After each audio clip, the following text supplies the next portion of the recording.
wonderful to see you all this morning. I want to mention that Reverend Brian is taking care of some family. He's caring for his family. I think that's the best word for it. So he's not here with us today, but I'm happy to pinch hit for him. It's always a special day when we're going to welcome new members. You can see the two extra tables here on the altar with gifts for them. We'll invite them up after the Dharma Talk, and they will take the 3 refuges and receive an Ninju piece.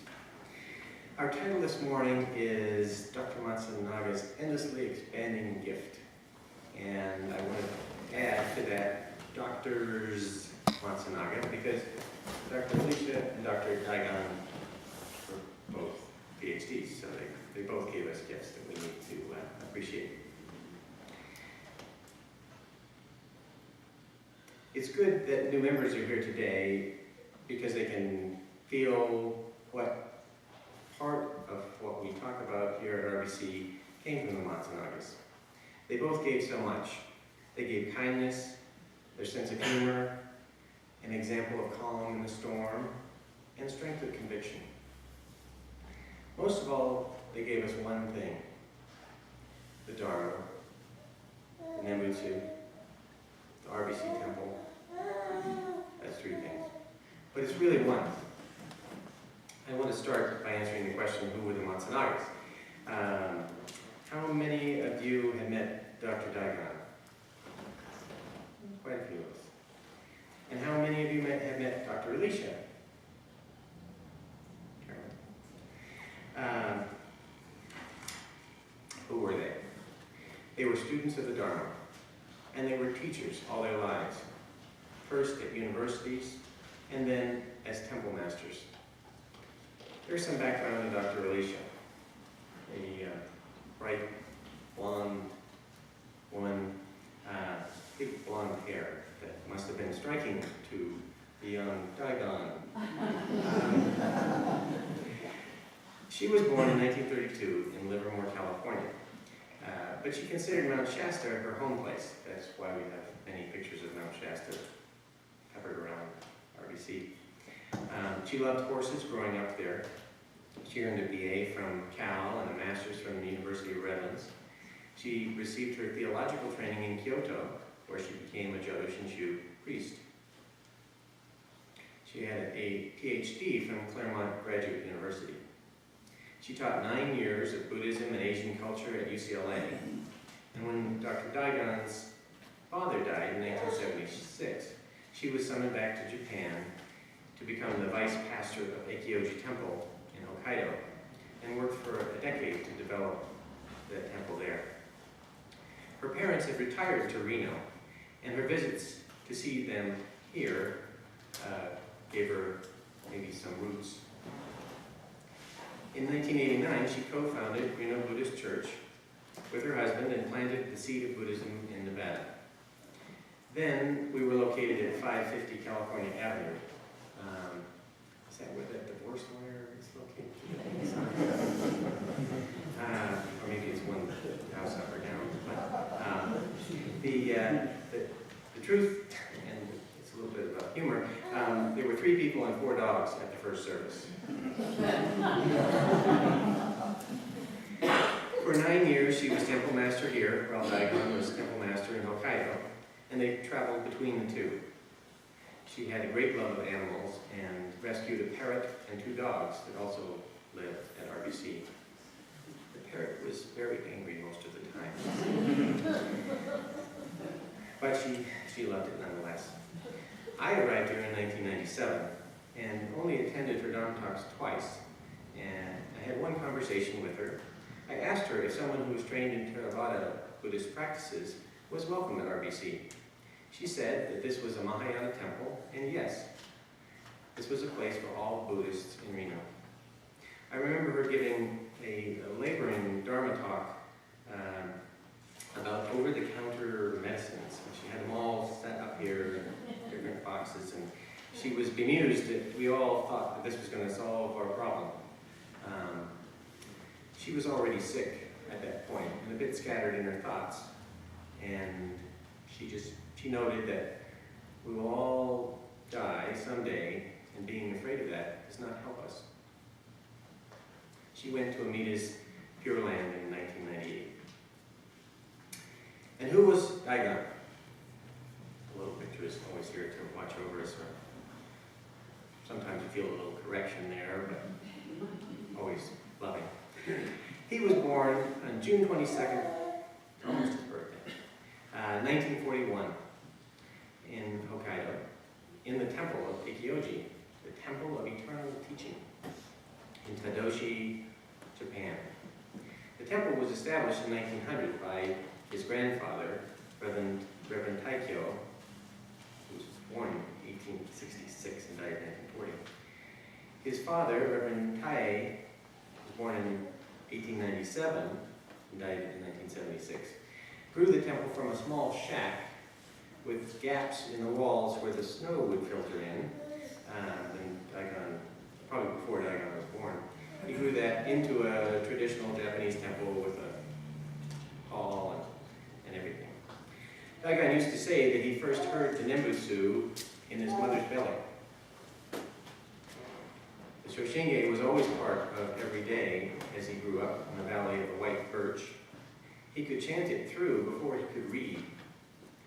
His father was not only temple master at Ikkyoji, but also supplemented the family's income by serving as a roving prison chaplain. This required lots of travel, and he was away from Ikkyoji much of the time when Daigan was small. They had services on the full moon, so in the in-between time, he would travel from prison to prison. The post-war years were a very difficult time in Japan, but Daigan seldom talked about those difficulties. When he talked about his childhood, he usually talked about movies. He loved movies. There were 4 movie theaters in tiny Tadoshi at the time. And Tadoshi, when you say village, that is grand compared to Tadoshi. There are 2 roads that cross, 2 temples, a post office, fire department, a police station, now there's a 7-Eleven, and 4 movie theaters. So he loved Westerns. Those were his favorite. That's partly where he learned English. And maybe the seed of his love for Reno was from those Westerns. After studying Kyoto and ordination and further Buddhist theological training, he went to the University of Southern California Theological School, which is no longer part of USC, on a scholarship. He received a master's and a PhD from Claremont Graduate University. You can see where they ran into each other. Appointed as a professor at Cal State Northridge, he taught Japanese history and Buddhism there for 13 years. He was summoned back to Tokyo to establish the International Buddhist Studies Center at Tokyo Honganji by the Supreme Primalate of the Jodo Shinshu Church and became its director. He was a statesman for the denomination. At the same time, he was temple master of Ikkyoji in Hokkaido, which he succeeded upon the death of his father. He'd also held a visiting professorship at the University of Wales in the UK, where he lectured annually on Buddhism. You know, he and Alicia founded RBC in 1989 and shuttled back and forth for many years. When he came to Dharma Talk, you can never forget, he would sort of sit on this, he would sit when he was talking, but then when he made a point, he would, and then he would be just very excited about sharing the Dharma with us. And we always appreciate that. I think sometimes, even if you didn't understand the particular point of Buddhism he was trying to describe, his sheer energy and joy really communicated what he was trying to say. In 2007, Daigan fell quite ill, quietly, didn't really mention it.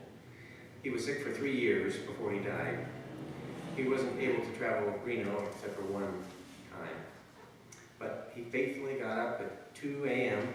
to beam us live Dharma talks across the Pacific every 2 weeks. He was very dedicated. Reverend Dr. Daigan Matsunaga, founder, he told us, and temple master of the Reno Buddhist Church, passed away Friday. Friday, February 23rd, 25th, there's an optical quality to tears, 2010 in Sapporo, Japan. What were their gifts to us? Most of all, they gave us the path of Dharma. Magga, the path in Pali, as Kathy read to us from the Dhammapada, the Eightfold Path. Now there's 8 parts in the Eightfold Path, and we haven't talked about this for a while, so I will go into some detail on each of the 8. There are 3 kind of chunks, and you can see there's a Dharma chakra here, and each spoke, there's 8 spokes. Well, there's supposed to be, I'm not counting, but I think there's 8 spokes there. Right understanding, right intention, those are the wisdom part. Right speech, right action, and right livelihood, those are the ethical conduct part. And right effort, right mindfulness, and right concentration, those are the samadhi or awareness part. This is how Dr. Matsunaga presented these. First one, right understanding. Right understanding is trust. Profoundly trust in the great compassion of the universe that is the inconceivable life force for all that was, is, and will be. This great compassion is described as Amida Buddha. We can trust ourselves to the ceaseless nurturing activity of Amida, called the primal vow, and that will naturally transform our state of ignorance, foolishness, and suffering into seeing reality as it is, free from the cycle of birth and death. They taught us the Four Noble Truths, acknowledging that the road of life is bumpy at times, but it is fundamentally good. The second truth, right thought. They showed us that our thoughts shape reality, and that developing positive habits of mind can eliminate negative patterns of thinking. If we abandon ill will to others and ourselves, and forgive often, we can cultivate ahimsa, which is not harming. Right thought includes studying the Dharma on a regular basis, knowing that words and concepts are not reality, but skillful instruments to transform delusion and self-centeredness into clarity and faith. The third noble truth is right speech. They showed us how to communicate with words of kindness and simple truth, to talk to people, not about them. The other half of right speech is listening deeply to what others say in order to transform conflict into harmony. They lovingly shared Shin Buddhist teachings with others who were interested in the path. We wait for the question and then share.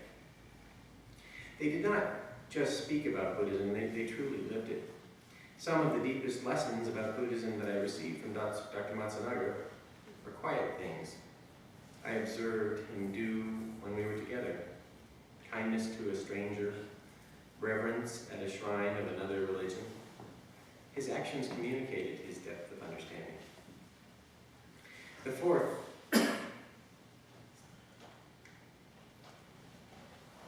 right action. Right action is to have self-control. This means eating, drinking, and otherwise consuming in moderation. Don't take more than you need. Practice generosity, dana, for the good of individuals and the community. To be conscious of self-centered tendencies and act for the good of others. The fifth fold, right livelihood. They taught us to avoid professions and jobs that defile ourselves or harm others or the environment. Work is not separate from spiritual practice. We can strive to practice this noble path in our job or in school, where we work in order to avoid conflict. We practice this noble path in humbleness and thanksgiving without others even knowing about it. This is known as practicing the Dharma without form. Sixth, right effort. They taught us to guard the mind and nourish the wholesome, to abandon unwholesome thoughts, speech, and actions. We regularly take refuge in the three jewels and always practice mindfulness as the means to cultivate positive intention and energy. We always trust in Amida Buddha, voice and profoundly live the Nembutsu, and practice deep hearing as the natural path to all beings to their true nature, which is eternal, joyous, selfless, and pure. Seventh, right mindfulness. They taught us to voice the Nembutsu as a natural response to being mindful of Amida Buddha.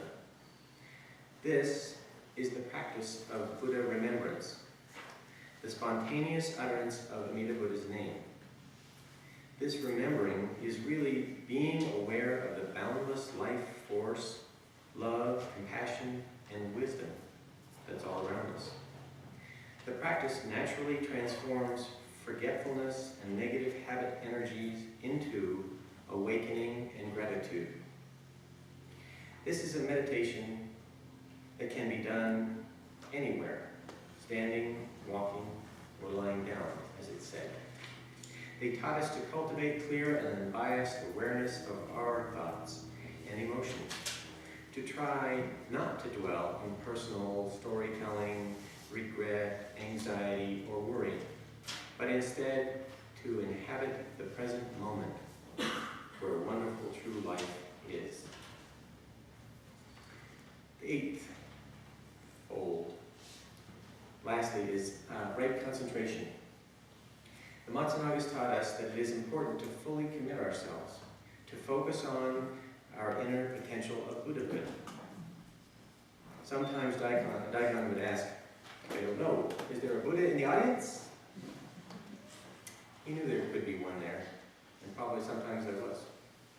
But some people don't share that. They just frankly are. He showed us that it was possible back then. We reach this state by living in Nembutsu and this noble path for the sake of all sentient and non-sentient beings throughout the universe. Daigan encouraged Reverend Brian to hold monthly meditation classes. Though it was not part of his tradition, he could see that Americans would benefit from regular meditation, to cultivate mindfulness and insight. To clearly see things as they are gives the insight and faith to do right things. It nourishes a happier life and makes our world a better place to live for all. What they taught us was that we can live life in Reno that does embody the Four Noble Truths, and that knowing life, when it's difficult, we can always remember, it is fundamentally good. That was the first part of their three-part gift. Another piece of their gift was Home in the Meadow. Our church song, we call it sometimes, or our theme song. This is an important gift of the Matsunagas, but often visitors will remark that it's odd that RBC's theme song is from the movie How the West Was Won. Gregory Peck and Debbie Reynolds are hardly Buddhist icons or even sympathizers. Long before our friend Masako played the piano for us, we would be accompanied by a cassette tape of Debbie singing the song. Toward the end, the tape got a little stretched. It sounded different. What's the connection? Dr. Alicia was intrigued by the lyrics. It tells of a wondrous land in the West, a place where a hopeful heart and a willing hand are essential. Amida's Pure Land is in the West, and a hopeful heart is a heart of true and trusting, or Shinjin. It is a place of freedom and naturalness described in the song, where the grass grows wild and the winds blow free. The ultimate freedom is the freedom from suffering, where the Dharma can be easily understood. The song is a Pure Land Buddhist song, if Debbie knew it or not. And remember, Daigan loved Westerns, so he was on board right away. There's another meaning there too, and that's about this place. It is something we build together, a home in the meadows for Buddhism to grow. A home takes constant building and care to be a refuge in the storm. Sometimes the heater needs to be replaced, sometimes the roof needs to be repaired. Those things happen to us. We are all doing that building together, just as they hoped. They took a giant leap of faith when they bought this place. So this place, that's another one of their gifts. The Eikyoji Institute of America bought this Plumas property from the Lighthouse of God Church on November 29th, 1993. The adjacent Shasta House and also the parking lot across the street. How did they do that? Dr. Daigan told all Reno visitors to Tadoshi, "You see that hill there? That was my mother's family's land. We sold all the rights to the timber on that hill to get the down payment to buy RBC." That's how they did it. So this place was their gift to us. How to wrap this up? Daigan and Alicia. These dear teachers gave us many gifts. Some of them are material things, like the chapel and the whole of RBC, but most of them are gifts we hold in our minds, not in our hands. The Eightfold Path is one of those gifts. The Matsunagas gave us the Dharma of Jodo Shinshu. They taught us a way of thinking. They taught us to profoundly trust in great compassion of the universe, that is, the inconceivable life force of all that was, is, and will be. The great compassion they described as Amida Buddha. They taught us to deeply accept our inherent, finite, and foolish nature. Bonbu is the word that we hear in the Shoshinge. These natural limitations are the reasons all sentient beings are the prime object of the embrace and never-ending nurturing of Amida Buddha. They taught us the final vow of Amida Buddha, the endless embrace of Amida that naturally transforms our ignorance, foolishness, and suffering into seeing reality as it truly is. On my last visit to Eikyoji in 2009, Dr. Daigan was very sick. He was no longer able to eat and had to rest most of the day. Pain made it difficult for him to stand still for long. We talked about RBC in the morning. He said he didn't think RBC was ready to stand on its own, and that Tokyo Honganji and Otani Sensei, gentleman there at the bottom of the row, Otani Sensei, would always be there to help us. Because I could see my visit was a burden, I took long walks in the village and in the snowy forest that surrounded. The last time we spent together was chanting the Shoshinge. He was too weak to lead, so his assistant priest, I don't know his name, he was also the postman in town, had that honor. We chanted together and finished with 10 Nembutsus. I didn't feel separate from them in that moment. That was the gift that has held me ever since. Their gifts were the gifts of Gautama Buddha to his students. The gifts of Amida Buddha to Gautama Buddha. The gifts of all the Buddhas. Gifts that continue to expand in the universe outside and the universe inside our hearts. Matsunaga would always end his Dharma talks with an Nembutsu, in profound gratefulness. and Gasho together as he would intone under his breath. Namanas, namanas.